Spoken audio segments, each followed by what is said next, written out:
Jadi dari proses bekam itu bisa ketahuan kalau ada gangguan. Jadi ada yang Jadi ketika proses bekam itu malah belum selesai bekam, orangnya sudah bereaksi duluan. Ada yang perutnya mules gitu ya. macam. Ada yang berkeringat dingin.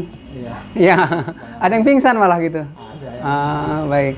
Terus itu proses bekam. Bekam. Anda tahu. Jadi analisa mata itu melihat indikasi namanya, melihat indikasi ada tidaknya gangguan jin. Itu bahasanya harus dengan indikasi. Indikasi itu baru kecurigaan. Jadi tidak ada bahasa pasti ini ada gangguan. Sebab walaupun disebut begitu, tetap bahasa yang disampaikan tuh ini ada indikasi. Indikasi ya. Iya, selalu bahasa begitu. Ya. Ini ada indikasi. Ini tanda-tandanya terindikasi ada gangguan. Walaupun misalnya kita melihat yakin juga tetap menyampaikan pada yang bersangkutannya ini kemungkinan ada indikasi. Nah, dari analisa mata itu kita baru melihat 30% dari tanda 30%. Jadi yang 30%-nya lagi di cross check lewat mimpi. Oh, kita tanya mimpi ya. Mimpi, ada beberapa mimpi yang wajib ditanyakan. Yang 30% lagi dari question dulu, bertanya dulu. Tanya jawab dulu. Kita punya parameter itu. Waktu tertentu. Iya, tanya dulu. Jadi kita tidak boleh menebak. Kalaupun kita punya, misalnya kalau suami istri gitu ya, jangan ibu suka berantem ya sama suami ya gitu kan, jangan. Tapi apakah ibu dengan suami sering mengalami misalnya hambatan di komunikasi? Itu selalu dikonfirmasi namanya. Selalu dikonfirmasi. Jadi tidak boleh menebak, tidak boleh langsung memvonis begitu. Sebab kesannya nanti menjadi beda. Jadi kita tidak menjadi sok tahu. Oh, begitu. Jadi yang 30% wawancara, kemudian 10%-nya lagi dari tanda-tanda keluhan. Hanya 10% tanda-tanda keluhan. Karena 10% itu kalau misalnya orang sakit mah ya bisa saja. Semua orang mengalami sakit mah dengan tanda-tanda yang sama lah bisa ketahuan. Tapi sebab sakit mah ini kita harus membuktikan 90% bahwa ini karena faktor gangguan. Salam Ibu. Iya. Silakan Bapak. Kita sudah ke 4 kali pertemuan ini ya? Iya. Iya, ke 4 kali pertemuan. Tangannya udah bisa gini kita angkat-angkat. Oh, udah bisa angkat. Oh, alhamdulillah. Iya. Jongkok, diri. Jongkok sudah bisa. Berarti Bapak udah gerak sendiri sekarang ya? Iya. Oke, mudah-mudahan Allah memberikan. Banyak Pak, kan kemarin kan di kontrol. Dilihat penyakit ternyata ada asam urat, kolesterol, darah tinggi. Iya, nggak apa-apa Bu. Mudah-mudahan dengan satu kali bekam ya. Bekam itu terapinya bekam satu. Tapi itu bisa menyelesaikan asam urat, kolesterol, gula. Jadi satu tindakan bekam itu bisa untuk membabat 4, 5, 6. Iya, malah hadisnya itu jadi bismillah. Tapi yang paling penting gini, sholatnya. Saya berkali-kali sholatnya. Waktu sakit, sholatnya rajin. Udah agak sehatan, kadang-kadang balik lagi. Gitu. Ya Pak ya, mohon izin ya. Jadi menyampaikan itu. Jadi kita pindah dulu sekarang ya Bu ya. Makasih ya. Assalamualaikum. Salam. Jadi lanjut ya. Jadi analisa mata itu melihat indikasi, mengamati tanda-tanda gangguan itu baru 30% ya. Tadi yang 70% itu sudah disampaikan. Berikutnya? Oh, mata di sebelah mana? Jadi dia bukan pada titik sama seperti hidrologi. Jadi ada 6 ya. Pertama lihat dari cahaya mata namanya. Satu berbinar, kedua buram, ketiga dari ukuran tuh ya, ukuran mata, Ukuran mata apanya? Pupil atau apa? bentuknya, kemudian dari air mata, kemudian dari refleks sinar, nanti ada namanya refleks sinar. Kemudian yang keenam adalah lukisan. Lukisan pada mata yang hitam itu apa namanya? Pupil. Pupil, ya itu ada lukisan. Nah, tanda-tanda ini sebetulnya ada pada buku itu, buku analisa mata. Nah, ada sih yang minta misalnya untuk pelatihannya gitu kan. Tapi saya melihat bahwa materi ini masih belum komersil kelihatannya. Jadi belum komersil, jadi masih tetap ditahan. Kemudian analisa mata ini sebetulnya paket terapinya itu namanya ruqyah puntur itu. Karena analisa mata ini melihat dengan cepat tanda-tanda keluhan, misalnya seseorang sakit, foto dulu matanya, kita bisa ngelihat, oh iya ada gitu. Tapi ini harus didalami nih, ini kan 30%. Oke,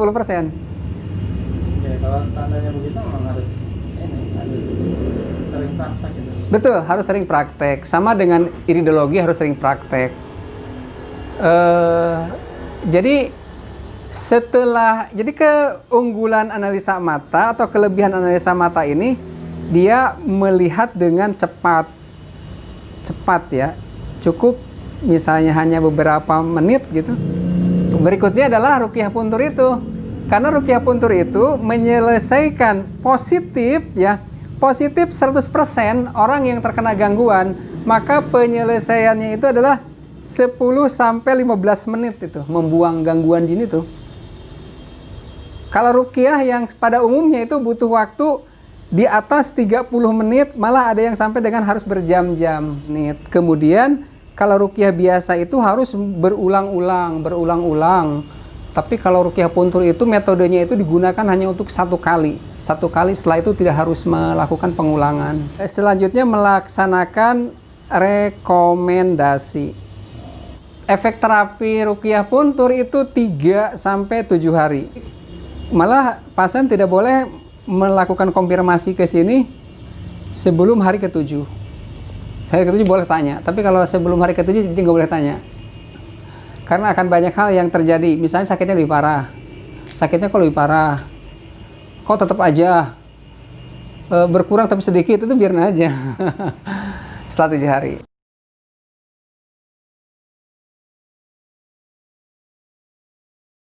Kali seperti itu. Ada yang mau ditanyakan lagi? Ya. Ada mimpi ular. Mimpinya ditanya Rata-rata ular. hanya 3. Kita pertanyaan 3 mimpi. Mimpi berkenaan dengan ular. 1. Kedua, mimpi berkenaan dengan ikan. Kemudian yang ketiga, mimpi berkenaan dengan melihat orang yang sudah meninggal, almarhum. Ikan ini ikan atau melihat air, karena ikan hidup di air. Ikan dunianya di air, jadi melihat ikan atau air. Melihat ular, itu ada 3 kategori jenis ular. Situasi, ular diam-diam, ular yang lewat, atau ular yang menyerang. Yang sampai gigit. Iya, yang menyerang sampai menggigit, atau yang menyerang sampai berantem. Nah, situasi berantem itu kita kalah apa menang itu juga menentukan. kalah apa menang gitu. Ularnya diam itu gangguannya cenderung pasif. Kalau ularnya hanya sekedar lewat, boleh jadi gangguan itu sebetulnya ringan. Tapi memang ada gangguan juga, tapi kesannya ringan, sepintas. Tapi kalau menyerang itu berarti gangguannya aktif. Malah kecenderungannya ini harus didalami lagi, ada nggak unsur guna-guna di dalamnya? Iya, nah itu nanti juga melihat guna-guna juga ada lagi nanti pertanyaan-pertanyaan yang harus ada indikatornya. Nah, tentang tanda mimpi ini pun ada di buku itu. di buku analisa mata. Iya, mimpi dengan ikan.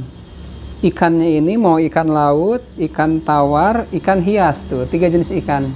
Berikutnya, ikannya itu lihat, ditangkap, atau dimakan. Nah, ini masalah. Itu ada spesifikasinya lagi. Ikannya ditangkap, ikannya cuma dilihat. Banyak ikan di kolam gitu misalnya. Ikannya sih aku nyerokin gitu, kayaknya banyak deh ikan gitu kan misalnya. Nah, atau malah aku masak ikan. Nah, ini ada lebih runyam lagi. Nanti lihat ada lagi uraiannya itu ya. Kemudian air ini dibagi dari 3: air rawa, danau, air kolam. Danau ini berikut banjir ya, banjir, danau, air kolam, atau air laut. Nah, ini sebetulnya ini spesifik kita untuk melihat tingkat kedalaman. Tapi kalau dia udah ya mimpi, dan kita tahu kalau mimpi ini keluhannya di sini, mimpi ini di sini gitu. Begitu. Itu ada di buku juga. Berikutnya melihat orang yang sudah meninggal. Orang yang sudah meninggal ini bagi lagi nih. Meninggal ini adalah ibu bapak, kakek nenek itu meninggal. Orang yang bersilsilah dengan kita. Atau orang meninggal ini adalah kita melihat orang, ini termasuk orang meninggal ya. Kita melihat ketemu orang, kakek-kakek, nenek-nenek itu, tapi nggak kenal. Kan dia dianggap nggak ada orangnya, jadi mungkin orang sudah nggak ada. Nah itu juga ada indikasinya. Kalau melihat nenek kakek itu indikasinya kemana, keluhannya kemana, tuh kita udah tahu. Berikutnya lagi melihat orang yang dengan tidak jelas wajahnya. Itu berkenaan dengan psikologis pasien. Nanti ini bisa ditarik ke mata. Jadi indikasi matanya begini. Tanya ke mimpi. Nah, masalahnya berikutnya lagi sebentar sebelum lupa, itu adalah ketika mimpi ketemu mantan. Orang sudah menikah misalnya, tapi mimpinya adalah mantan yang dahulu yang tidak menikah dengan dia. Nah, itu juga ada masalah. Biasanya itu berkenaan dengan pelet, sulit move on dari mantan. Ini indikasi. Jadi dari mata dilihat, dari mimpi dilihat. Tuh, 10% keluhan. 30 mata, 30 wawancara. Nah, wawancara tadi itu adalah apa yang dia rasakan selama ini, terus kalau berobat sudah kemana, kalau sakit kan sakit mah gitu, tapi di dalam itu berobat sudah kemana saja. Waktunya tertentu. Iya tuh bab ya. Jam-jam tertentu, kan, betul. Selain jam-jam tertentu, apalagi biasanya indikasi? Nggak sembuh-sembuh. Habis obat dokter. Iya, habis obat dokter, malah udah capek ke dokter. Kayak kemarin ya, misalnya saya ada orang sakit itu sudah capek berobat, dibekam sudah, akupuntur sudah, ke dokter sudah.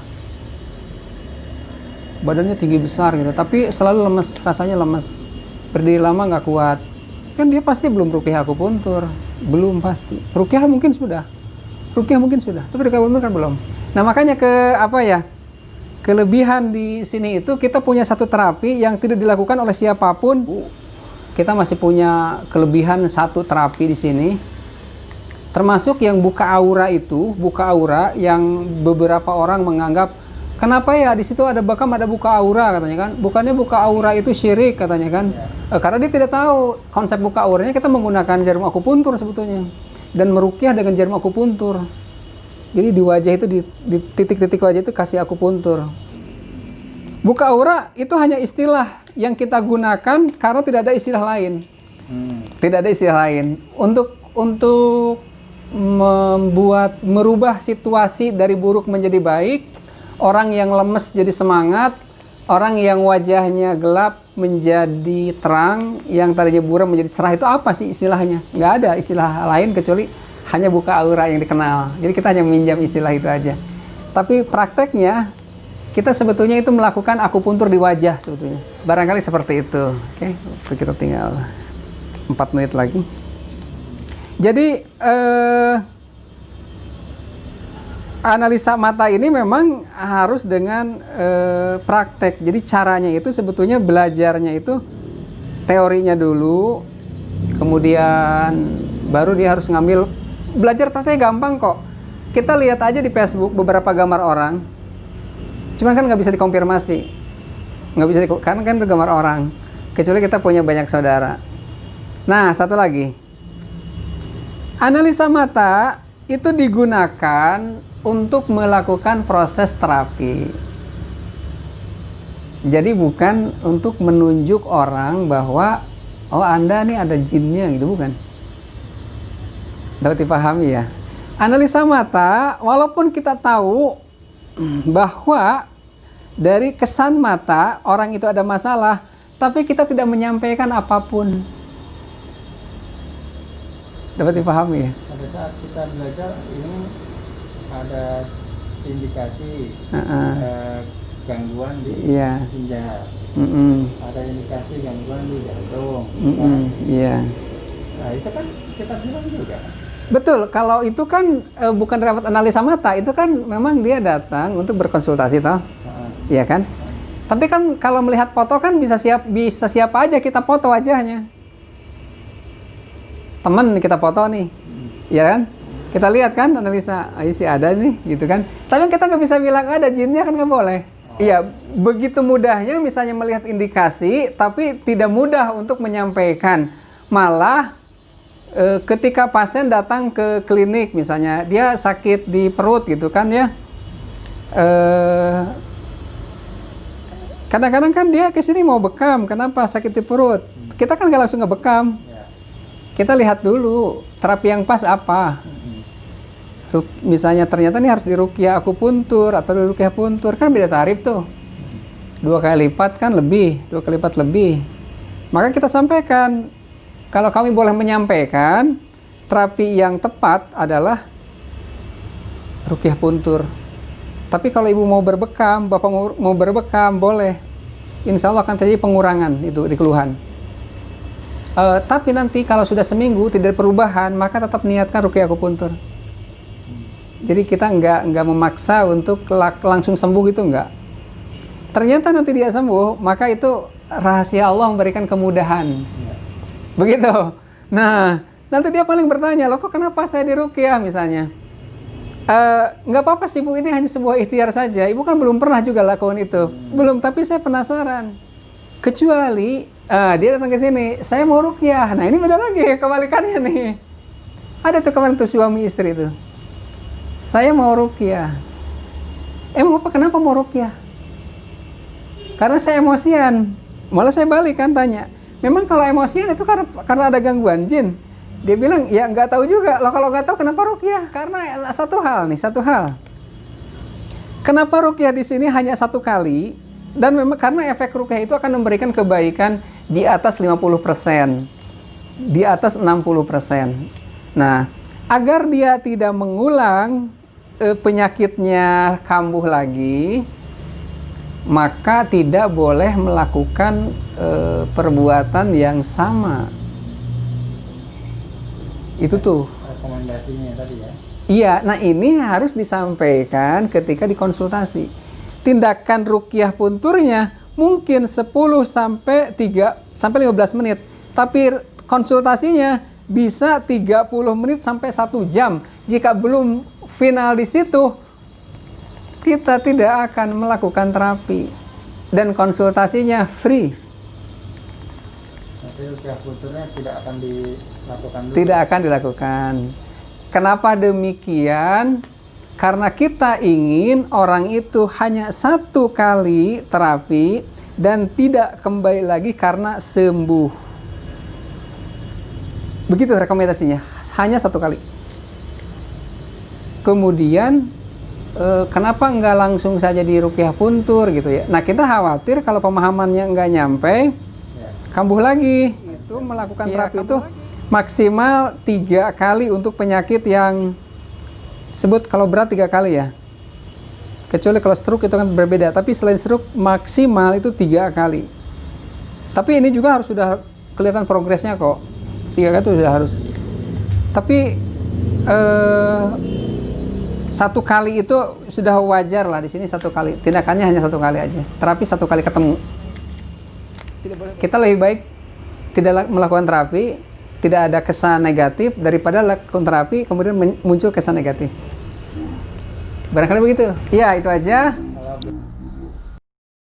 saya mau ini, boleh ntar bukunya.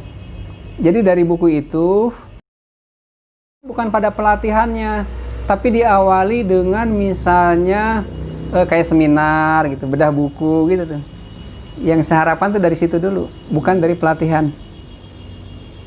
Yang dalam bayangan itu adalah pikiran saya itu adalah bedah buku untuk orang-orang yang mengalami sakit yang lama, yang nggak sembuh-sembuh gitu. Terus ada di buku sih nggak ada menyampaikan itu nggak ada menyampaikan. Kalau tapi di buku ada bahwa kalau ada indikasi itu sasarannya dengan ruqyah puntur. Di buku juga ada tanda-tanda bekam, pada kaping bekam itu yang mengalami gangguan tuh apa tandanya. Barangkali itu saja. Kenapa kita tidak mau mengajarkan? Khawatir kalau seandainya nanti orang jadi nebak orang menuduh orang. Kemudian tidak boleh membuka masalah untuk menambah masalah. Tuh, nggak boleh.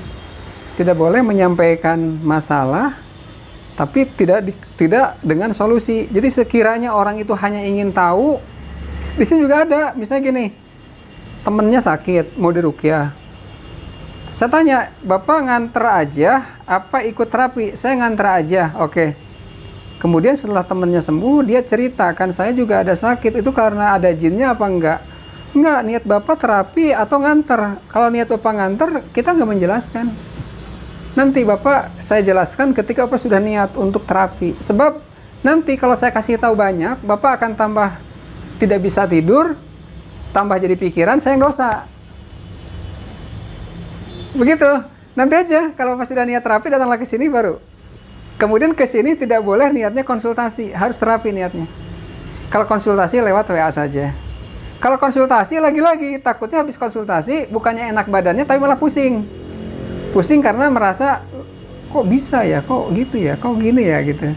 Nah, sedangkan dia akan niat terapi. Jadi niatnya harus terapi, baru berkonsultasi boleh. Jadi kita menyampaikan informasinya tidak asal menyampaikan.